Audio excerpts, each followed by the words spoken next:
Hello बच्चों, स्वागत है एक बार आपका फिर आपके अपने एजुकेशनल ऐप एजुबेयू पर एपीएस साइंस कस्टमर। तो बच्चों, चैप्टर नंबर 10 हमारा चल रहा है। ठीक है, क्या नाम है चैप्टर का? AC, alternating current. ठीक है भैया। तो देखो, लास्ट वीडियो में हमने पढ़ा था कि अगर हमारे पास किसी प्रत्यावर्ती धारा परिपथ में केवल आर लग रहा है, केवल क्या लग रहा है? आर, और यहां हमने कोई एसी वोल्टेज सोर्स लगा दिया। ठीक है, इस सिंबल का मतलब क्या होता है? AC source. तो अगर हम वोल्टेज दे रहे हैं V is equal to V not sine omega t, यह वोल्टेज दे रहे हैं, तो इस वोल्टेज क्योंकि अल्टरनेटिंग है, इसमें समय के साथ परिवर्तन हो रहा है, तो यहां से हमें जो करंट मिलता है वो भी अल्टरनेटिंग मिलता है, वो हमें एसी करंट मिलता है। तो आर वाले परिपथ में करंट कितना था? आई नॉट साइन ओमेगा टी, यह हमें करंट मिला था। तो हमने देखा था कि जब परिपथ में केवल आर होता है तो दोनों दोनों का मतलब वोल्टेज और धारा, इन दोनों की कला क्या होती है? समान होती है। ठीक है, कला का मतलब होता है किसी समय पर स्थिति, यानी एक तरीके से थीटा ही तो है, theta is equal to omega t. तो आपको इस तरह बता रहा है, एंगल बता रहा है कि थीटा बता रहा है, टी समय पर यहां पर है, यहां पर चेंज हो रहा है इस तरह, जैसा अपने फेजर आरेख में बनाया था। तो कला समान है, तो इनके मध्य कलांतर क्या है? जीरो। कलांतर क्या होता है? शून्य होता है। यानी जिस समय वोल्टेज जीरो होगी करंट भी जीरो होगी, जिस समय वोल्टेज मैक्सिमम होगी करंट भी मैक्सिमम होगी, जिस समय वोल्टेज न्यूनतम होगी करंट भी क्या होगी? न्यूनतम होगी। फिर हमने देखा था कि जो प्रतिरोध का मान है वो फ्रीक्वेंसी पर डिपेंड नहीं करता। ठीक है बच्चों, यानी ग्राफ कैसा था? कांस्टेंट, ये आर था, ये एफ था। ठीक है, कालांतर जीरो होता है, फ्रीक्वेंसी पर डिपेंड नहीं करता रेजिस्टेंस हमारा। ठीक है बच्चों, तो जो रेजिस्टेंस है वो फ्रीक्वेंसी पर डिपेंड नहीं करता है। ओके, तो आज हम पढ़ेंगे अपना दूसरा इसमें एलिमेंट। तो एसी सर्किट के बारे में हम एनालिसिस कर रहे हैं। तो आज हम पढ़ेंगे जब परिपथ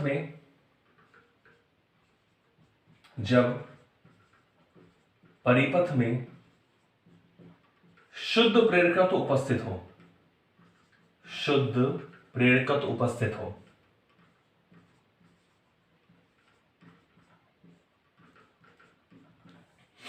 जब परिपथ में शुद्ध प्रेरकत्व उपस्थित हो, देखो शुद्ध प्रेरकत्व का मतलब है कि केवल प्रेरकत्व है और कोई एलिमेंट नहीं है, यानी केवल क्या हो? एल परिपथ है हमारे पास, केवल क्या है? L circuit. ठीक है, प्रेरकत्व का मतलब कैपिटल एल, इंडक्टेंस एल से शो करते हैं। तो हमें एनालिसिस करना है हमारे सर्किट का, एसी सर्किट का, कि जब परिपथ में केवल और केवल क्या उपस्थित हो? एल उपस्थित हो, प्रेरकत्व उपस्थित हो। क्लियर है बच्चों? तो चलो बनाते हैं। देखो हमारा सर्किट, तो ये मैंने बनाया, एक एल जोड़ दी हमने, एक कुंडली जोड़ दी हमने, और ये कुंडली जो है उसका जो प्रेरकत्व है वो कैपिटल एल है, और इसको हमने हमारे एक एसी सोर्स से हमने कनेक्ट कर दिया, एसी सोर्स से हमने इसको जोड़ दिया है। तो ये परिपथ में केवल क्या लगा हुआ है? एल लगा हुआ है। क्लियर है? तो बेटा इसकी जो वोल्टेज है, ये एसी वोल्टेज है, V इज इक्वल टू क्या है? V naught sine omega t. ठीक है, V इज इक्वल टू क्या है? V naught sine omega t. तो ये प्रत्यावर्ती वोल्टेज है, इसका मतलब कि इसके मान में समय के साथ क्या हो रहा है? परिवर्तन हो रहा है। तो जब मान में परिवर्तन होगा वोल्टेज की में, तो इससे जो करंट मिलेगा वो भी कैसे मिलेगी? एसी मिलेगी। क्लियर है? ओके, तो बच्चों में ऐसे मान लें कि एल के सिरों पर जो वोल्टेज है वो मैं मान लेता हूं वी एल।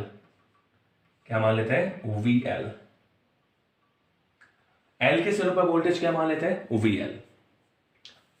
तो आपको पता है, देखो हमने जो लगाया हुआ है, माना प्रत्यावर्ती वोल्ट था, ये जो मैंने चित्र में लिखा हुआ है, प्रत्यावर्ती वोल्टता कितनी है? V is equal to V naught sine omega t, equation number 1। ठीक है, एल के सिरों पर उत्पन्न प्रेरित विद्युत वाहक बल होता है। एल के सिरों पर उत्पन्न प्रेरित विद्युत वाहक बल, ठीक है, हमें पता है V L is equal to, उस समय ई बोलता था, तो V L is equal to क्या होता है, minus L D I upon D T, equation number 2। ठीक है बच्चों, क्लियर है? तो इसमें हम लगाते देखो किरचॉफ का नियम लगाए, टोटल वोल्टेज क्या होनी चाहिए, 0। देखो अतः किरचॉफ के द्वितीय नियम से दूसरा नियम लगाएं,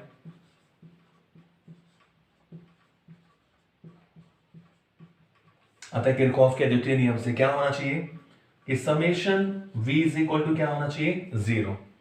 तो ये इसका मतलब ये हुआ कि v plus V L is equal to क्या होना चाहिए, 0 होना चाहिए। और देखो दोनों की वैल्यू हम रखते हैं यहाँ पर, तो बच्चों आप देख रहे हो, देखो v की वैल्यू है v naught sine omega t और वी एल की वैल्यू है minus L D I upon D T is equal to क्या हो गया, 0। ठीक है, तो अब आपको पता है कि हमें इस वोल्टेज से कितना करंट मिलेगा, उस करंट को हम यहां डिडक्शन करेंगे करंट का, कि हमें करंट कितना मिलेगा। ठीक है, तभी हम उन दोनों की वोल्टेज, दोनों यानी वोल्टेज और धारा में हम संबंध देख सकते हैं कि कौन किस तरह परिवर्तित हो रहा है। तो इस इक्वेशन से हमें किसको सॉल्व करना है, हमें आई की वैल्यू निकालनी है। तो देखिए स्टेप बाय स्टेप, इसको मैं इधर ले जाऊं तो देखो एल हो जाएगा positive, L D I upon D T is equal to क्या हो गया, V not sine omega t. ठीक है भाई, L D I upon D T is equal to क्या हो गया, V not sine omega t. तो हमें वैल्यू किससे निकालनी है, हमें करंट चाहिए, करंट ही चाहिए होता है सबको। ठीक है, तभी तो पढ़ाई करोगे आप, बिना करंट के पढ़ाई नहीं होती। तो हम ऐसे लिखते हैं इसको कि D I upon D T is equal to, D I upon D T is equal to V not upon L sine omega T. D I upon D T is equal to V not upon L sine omega t. ठीक है, D I upon D T is equal to V not upon L sine omega t. तो अब आप देख सकते हैं हमें आई निकालना है, तो इसको मैं ऐसे लिख देता हूं कि D I upon D T, या इसका देखो मैं ऐसे लिखूं कि D I is equal to V not upon L sine omega T D T. ठीक है, D I is equal to V not upon L sine omega T D T. तो आप देख रहे हैं डी आई है, तो मैं क्या करता हूं, दोनों ओर इंटीग्रेशन कर देता हूं, दोनों ओर समाकलन हम कर दें, तो समाकलन D I is equal to समाकलन V not upon L sine omega T D T. ठीक है, अब इस समाकलन डी आई का मतलब क्या हो गया, आई। अब देखो वी नॉट क्या है, प्रत्यावर्ती वोल्टा का शिखर मान, वो कांस्टेंट होता है, तो जो कांस्टेंट है उसे बाहर ले लो, कांस्टेंट जो नियत है उसे इंटीग्रेशन से बाहर ले लो। एल क्या है, इंडक्टेंस, प्रेरकत्व है, वो भी नियत होता है, तो वी नॉट अपॉन एल को हमने बाहर ले लिया। समाकलन किसका होगा, साइन ओमेगा टी का होगा, टी के रेस्पेक्ट में। तो बच्चों आप देख रहे हैं कि I is equal to V not upon L. अब देखो साइन ओमेगा टी का समाकलन क्या होगा, साइन ओमेगा टी का समाकलन होता है minus cos omega t. Sine theta का समाकलन क्या होता है, माइनस कॉस थीटा, तो यहाँ थीटा की जगह क्या है, ओमेगा टी। अब देखो टी का कोई गुणांक तो नहीं है, टी का गुणांक क्या है, ओमेगा, तो ओमेगा को हम हर में लिख लेते हैं। क्लियर है, इंटीग्रेशन जब करते हैं तो जो कोफिशिएंट होता है उसे हम डिनोमिनेटर में लिखते हैं, आर में लिखते हैं। तो यहां से बच्चों आप देख रहे हैं कि I is equal to, minus को मैंने बाहर ले लिया, minus V not upon omega L cos omega T, क्या रहा है, minus V not upon omega L cos omega T. Clear है, तो ये हमें करंट का इक्वेशन मिल गया, I is equal to minus V not upon omega L cos omega T. अब देख रहे हैं v बराबर है V not sine omega t और आई हमारे पास है कोस के रूप में। तो मैं क्या करता हूं, सम्मितता के लिए थोड़ा आसान हो जाए कला को पता लगाना कि दोनों का फेज डिफरेंस कितना है, कलांतर कितना है, तो मैं इसको साइन में चेंज करता हूं। तो क्या मैं कोस को ऐसे लिख सकता हूं क्या, कि I is equal to minus V not upon omega L cos को मैं ऐसे लिख सकता हूं क्या कि साइन π/2 माइनस ओमेगा टी, लिख सकते हैं इसको ऐसे, साइन π/2 माइनस ओमेगा टी, क्योंकि हमें पता है कि साइन π/2 माइनस थीटा, आप जानते हो, चूंकि साइन π/2 माइनस थीटा क्या होता है, कॉस थीटा। ठीक है, तो देखो कोस ओमेगा टी को लिख दिया मैंने साइन π/2 माइनस ओमेगा टी, क्योंकि साइन π/2 माइनस थीटा क्या होता है, कॉस थीटा। क्लियर है? अब मैं माइनस को अंदर ले जाऊं,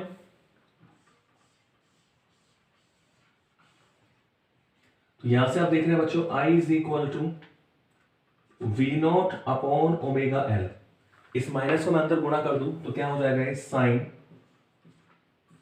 omega T minus π/2। I is equal to V0 upon omega L sine omega T minus π/2। ठीक है, तो आप बिल्कुल आप देख सकते हैं साइन साइन दोनों में आ रहा है। ठीक है, तो I is equal to V0 upon omega L sine omega T minus π/2।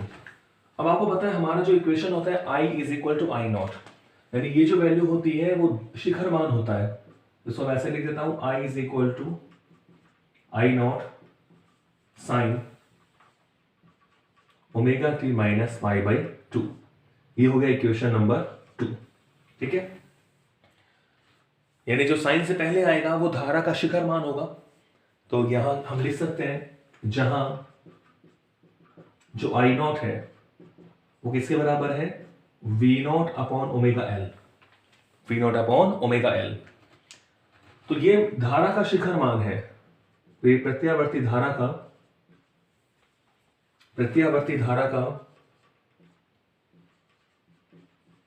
शिखर मान है।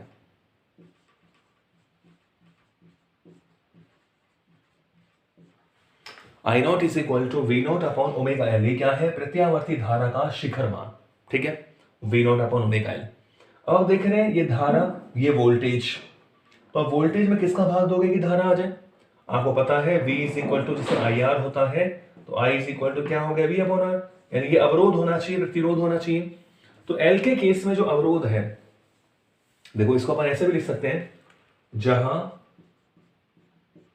जो ओमेगा एल होता है उसको बोलते हैं प्रेरणिक प्रतिघात, यानी ये क्योंकि हमने परिपथ में R नहीं लगा रखा, L लगा रखा है, तो L के कारण जो बाधा उत्पन्न होती है धारा के मार्ग में उसे बोलते हैं प्रेरणिक प्रतिघात, प्रेरणिक प्रतिघात। तो इसे अपन XL से शो करते हैं, तो XL इज इक्वल टू क्या हो जाता है, ओमेगा एल। ठीक है, ये भी ध्यान रखें, XL is equal to omega L. तो इसका मतलब ये हुआ कि I0 को मैं ऐसे लिख सकता हूं कि I0 is equal to V0 upon XL। ठीक है, क्योंकि ये धारा है, ये वोल्टेज है, तो वोल्टेज में आप किसका भाग दो कि धारा आ जाए, तो वो कुछ ना कुछ रेजिस्टेंस होना चाहिए। तो यहां जो रेजिस्टेंस होता है, यहां जो बाधा होती है धारा के मार्ग में, उसे बोलते हैं प्रेरणिक प्रतिघात। ठीक है, प्रेरणिक प्रतिघात।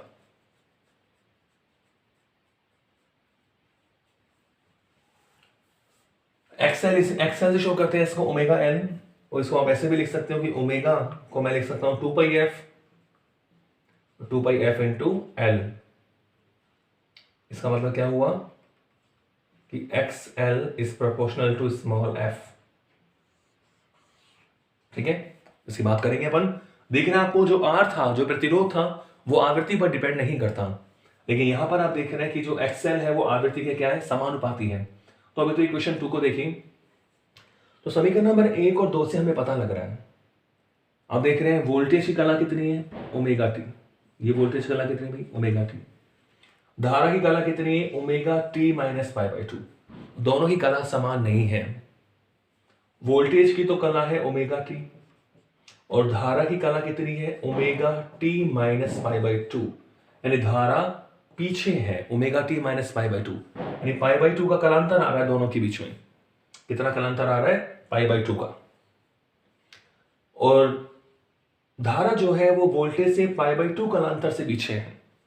तो हमें पता लग गया कि शुद्ध प्रेरकत्व वाले, यानी जब परिपथ में केवल L होता है तो वोल्टेज आगे होती है π/2 कला कोण से, यानी धारा पीछे होती है π/2 कला कोण से।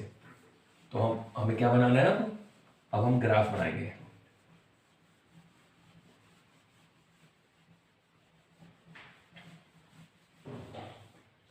ठीक है, तो हमें पता लग गया देखो कि वोल्टा की जो कला है, वोल्टेज की जो कला है, वोल्टेज की कला, तो वोल्टेज की कला तो कितनी है ω/t, और जो धारा की कला हमें मिली है वो कितनी मिली है, अब वो दिख रहा है ω/t - π/2। अतः L जो परिपथ होता है, केवल L जो लगा होता है, अतः L परिपथ में वोल्टता धारा से, ठीक है, अतः L परिपथ में वोल्टता धारा से π/2 कला कोण से, π/2 कला कोण से आगे होती है।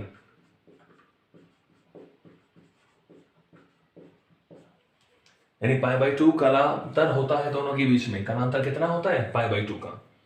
तो अब हम इसको ग्राफ में दर्शाएं।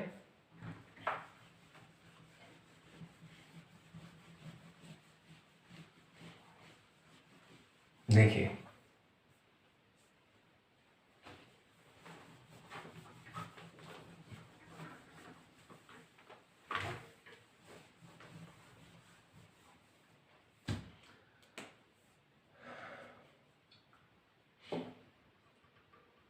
तो हम इसका ग्राफ बनाते हैं समय के साथ। तो ये तो मान लो हो गया वोल्टेज के लिए, ठीक है, ये धारा के लिए बोल दिया।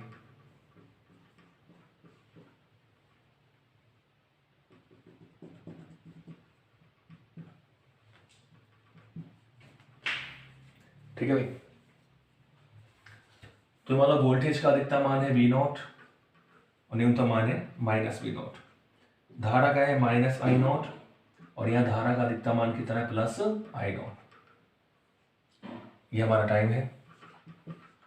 तो वोल्टेज तो हमें पता है किस रूप का है, वोल्टेज हमें पता है V = V0 sin ωt है, और I = कितना है I0 sin ωt - π/2, ये वाली बात है। ठीक है, I = I0 sin ωt - π/2। तो वोल्टेज का तो हम पहले जैसे बनाया था उस तरह बना सकते हैं। ये हमारी वोल्टेज है इस तरह। तो ये जो हमने ग्राफ बनाया है वोल्टेज के लिए कि V = V0 sin ωt का। अब करंट देखते हैं, करंट पहले तो क्या था, करंट साथ साथ चल रहा था, अब π/2 का कलांतर होना चाहिए दोनों में।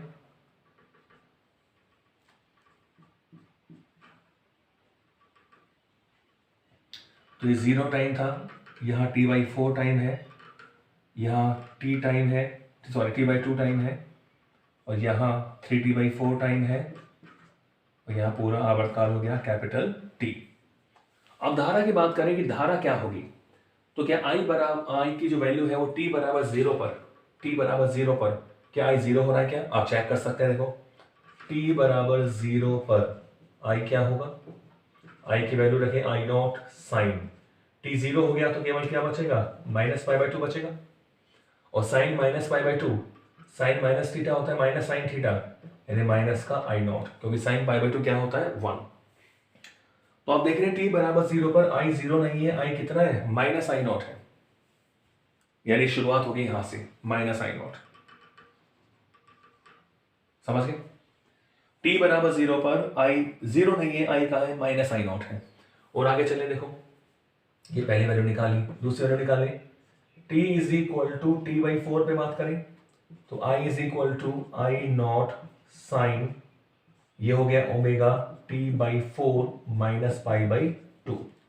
ठीक है, ωt का मतलब क्या होता है 2π, I = I0 sin, ωt का मतलब क्या है 2π, तो 2π/4 π/2 होगा। 2 पाई/4 क्या हो गया, π/2। तो आप देख रहे हैं साइन π/2 माइनस π/2 यानी साइन 0, ये आ गया i बराबर 0। तो t/4 पे वैल्यू i की कितनी आ गई है, 0, यानी अब यहाँ ये मैक्सिमम है 0 है, समझ रहे?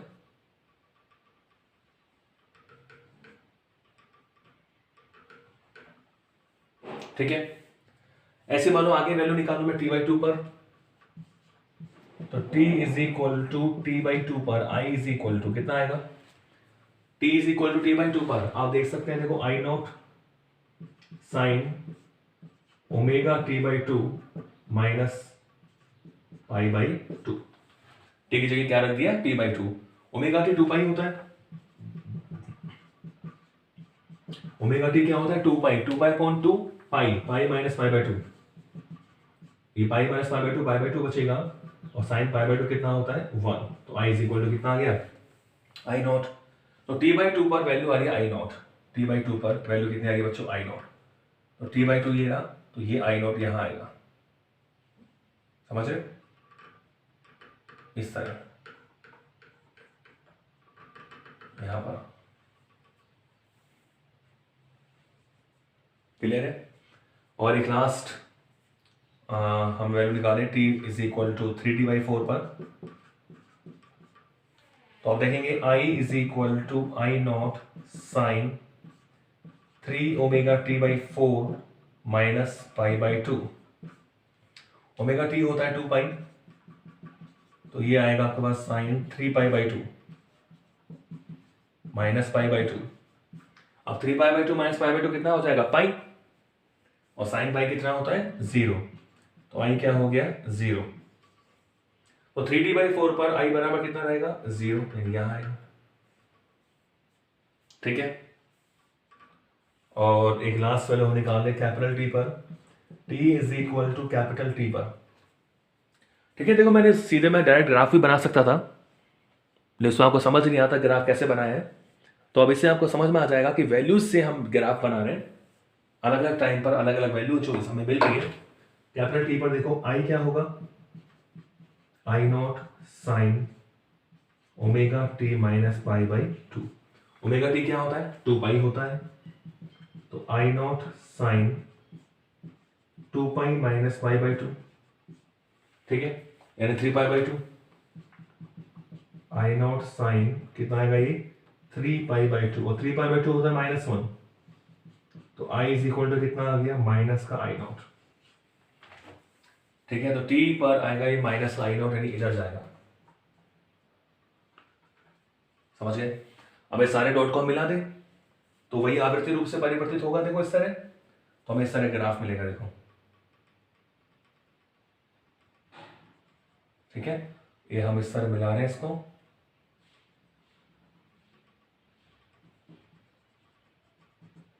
इस तरह आगे चलता रहेगा। तो ये जो ग्राफ मैंने इस तरह डैश डैश करके बनाया है, ये करंट के लिए है, किसके लिए भाई, करंट के लिए, तो इसे आप बना सकते हैं। और अच्छा ये, तो अब ये वोल्टा और धारा के मध्य समय के साथ जो परिवर्तन है, ये करंट को शो कर रहा है डैश वाली लाइन, और जो बिल्कुल कंटिन्यू लाइन है वो वोल्टेज के लिए है, ठीक है। तो ये तो वोल्टेज को बता रहा है कि v is equal to v0 sine omega t से चेंज हो रहा है, और ये जो बता रहा है आपको, बता रहा है करंट को कि i is equal to i0 sine omega t minus π/2, ये ऐसे चेंज हो रहा है, क्लियर है, ठीक है। अब हम देखते हैं इसमें जो प्रेरणिक प्रतिघात होता है उसका भी हम ग्राफ बनाए फ्रीक्वेंसी के साथ, क्योंकि जब परिपथ में L होता है उस समय जो अवरोध है वो प्रेरणिक प्रतिघात होता है। तो XL का अपन F के साथ ग्राफ बनाए, वो कैसे बनेगा, आपको पता है कि XL मैंने किसी जगह लिखा था, ओमेगा L की जगह लिखा था, तो ओमेगा का मतलब होता है 2 पाई F इंटू L, ठीक है। अगर 2 पाई कॉन्स्टेंट है, L कॉन्स्टेंट है, तो XL प्रोपोर्शनल टू क्या हो गया, small f, XL proportional to क्या हो गया, स्मॉल f। तो जो ग्राफ बनेगा XL और स्मॉल f के बीच में, ये हो गया बच्चों XL, ये हो गया आपके पास f, तो ग्राफ बन गया बिल्कुल स्ट्रेट लाइन, यानी XL is proportional to small f। तो फ्रीक्वेंसी के साथ साथ XL भी बढ़ेगा, ठीक है, इसका मतलब क्या हुआ कि एफ बढ़ेगा तो एक्सएल भी बढ़ेगा। इसका मतलब अगर कोई हाई फ्रीक्वेंसी वाली एसी वोल्टेज होगी और परिपथ में एल लगा हुआ है, परिपथ में क्या लगा हुआ है, एल लगा हुआ है, तो अवरोध भी ज्यादा होगा, प्रेरणिक प्रतिघात है वो भी क्या होगी, ज्यादा होगी। तो कम फ्रीक्वेंसी वाले के लिए अवरोध कम होगा, प्रेरणिक प्रतिघात कम होगी, एक्सएल कम होगा। और जो हाई फ्रीक्वेंसी है, ज्यादा फ्रीक्वेंसी वाली एसी करंट के लिए प्रेरणिक प्रतिघात भी क्या होगा, ज्यादा होगा। ठीक है, इसमें आगे चले तो बच्चों इसमें हम देख सकते हैं, देखो डीसी जो धारा होती है, मैंने आपको शुरू में बताया था, डीसी करंट के लिए फ्रीक्वेंसी क्या होती है, 0, क्योंकि वो डायरेक्ट करंट है। डीसी के लिए एफ क्या होता है, 0। तो डीसी के लिए जब एफ 0 होगा तो डीसी के लिए एक्सएल भी क्या हो जाएगा, 0। जो डिस्ट धारा होती है उसके लिए फ्रीक्वेंसी क्या होती है, 0। तो डिस्ट धारा के लिए एक्सएल भी क्या होगा, 0। इसका मतलब यह हुआ कि डिस्ट धारा के मार्ग में प्रेरिकत्व के कारण कोई बाधा उत्पन्न नहीं होती है, यानी वो उसको रोकती नहीं है, बिल्कुल भी जाने देती है, कोई बाधा नहीं है, एक्सएल बराबर 0। ठीक है, तो डिस्ट धारा को रोकने के लिए अपन एल को नहीं लगा सकते, क्योंकि एल उसके लिए कोई बाधा उत्पन्न नहीं करता, एक्सएल क्या होता है, 0। ठीक है, और अब लास्ट क्या रह गया, फेजर आरेख यानी सदिश आरेख। अब बनाएंगे हम फेजर आरेख।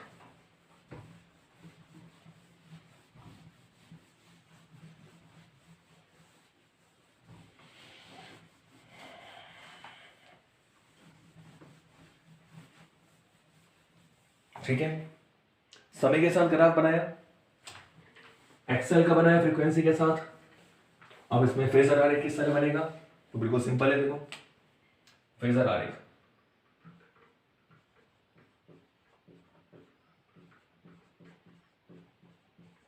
ये क्या बोलते हैं इसको, सदिश आरेख।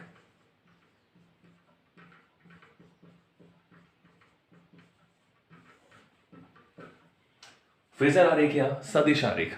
ठीक है, तो यह हम केवल घूर्णन को दिखाते हैं, जैसा आपको पता है। ठीक है, एक मान लो बड़ा गोला तो हमने बना लिया वोल्टेज के लिए, समझ गए, ये वोल्टेज है, और ये छोटा वाला किसके लिए बना लेते हैं, करंट के लिए। ठीक है, तो हमें पता है कि V इज इक्वल टू क्या है, V naught sine omega t, और I इज इक्वल टू क्या है, I not sine omega T minus pi by 2। यह हमें देखा अभी कि धारा पीछे रहती है, तो आप देख रहे हैं t बराबर 0 पर, t बराबर 0 पर जो वोल्टेज की कला है वो क्या होगी, 0, क्योंकि ओमेगा टी है। तो t बराबर 0 पर वोल्टेज 0 है, ये t बराबर 0 है यहाँ पर, ये वोल्टेज की कला हो गई। और t समय पर क्या हो जाती है, t समय पर कला क्या हो जाती है, ओमेगा टी। तो इसे रोटेशन करा, मान लो इस तरह रोटेशन मार रहे हैं ओमेगा कोणीय वेग से, इसका भी ओमेगा कोणीय वेग से। तो t बराबर 0 पर तो ये एक्सिस पे t बराबर 0 पर है, और t समय पर ये घूम के यहाँ पे आ गया, मान लो v नॉट अब यहाँ पे हो गया, तो किस पे, t समय पर। ठीक है, तो ये एंगल क्या है, ओमेगा टी। कितना एंगल बना लिया इसने, ओमेगा टी। t बराबर 0 पे तो वोल्टेज समय अक्ष पर ये वाली लाइन बता रहे हैं, यह हमेशा अधिकतम मान को शो करता है v नॉट, क्योंकि वो नियत रहता है ना अधिकतम मान, तो ये सारे कहीं भी लोगे तो नियत रहेगा v नॉट। अब करंट पे आ जाओ, अब आप देखोगे करंट के लिए t बराबर 0 पर जो कला है वो कितनी होगी, 0 माइनस पाई बाई 2, यानी माइनस पाई बाई 2, यानी उसकी कला 0 नहीं है, माइनस पाई बाई 2 है। तो 0 तो ये रहा, तो नीचे तो होगा माइनस पाई बाई 2, ये जो एंगल होगा ये वाला, ये क्या है, पाई बाई 2 है। तो ये जो होगा, ये वाला जो शो करेंगे अपन, ये वाला, ये होगा आई नॉट, इस पर t बराबर 0 पर।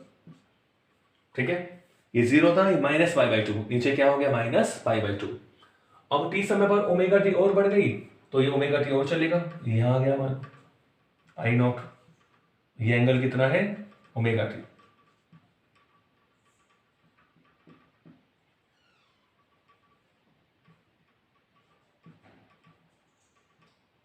ठीक है, तो t बराबर 0 पे माइनस पाई बाई 2, यहां से ले रहे हैं माइनस पाई बाई 2 हो गया ये, उसके बाद प्लस ओमेगा टी और चला, समझ आ गई बात। यानी ये वोल्टेज और ये जो है हमारे पास ये भी π/2 पे रहेगा। π/2 का क्या इनमें कलांतर है। t बराबर 0 पर भी π/2 कलांतर होगा और t समय पर भी π/2 का क्या होगा कलांतर होगा। ये t समय पर हमारी करंट है और ये t समय पर क्या है वोल्टेज। तो ये हमारा होता है फेजर आरेख। तो हमने एल परिपथ को भी देखा, हमने समझा कि जब प्रत्यावर्ती परिपथ में केवल एल होता है तो वोल्टेज आगे होती है π/2 कालाकोण से। ठीक है, यहां जो बाधा होती है उसे प्रतिघात बोलते हैं, प्रेरणिक प्रतिघात बोलते हैं। XL is equal to omega L, वो फ्रीक्वेंसी पर भी डिपेंड करती है।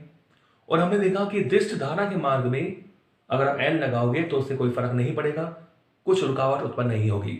यानी एल से प्रेरकत्व से हम इसको नहीं रोक सकते। ठीक है, आगे क्या देखेंगे कि पावर लॉस कितना होता है।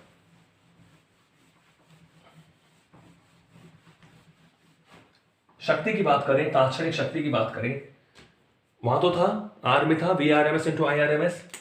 तो यहां अपन पावर लॉस की बात करें, तात्क्षणिक शक्ति या औसत शक्ति की बात करें, परिपथ में अगर एल लगा हो तो कितना पावर लॉस होगा।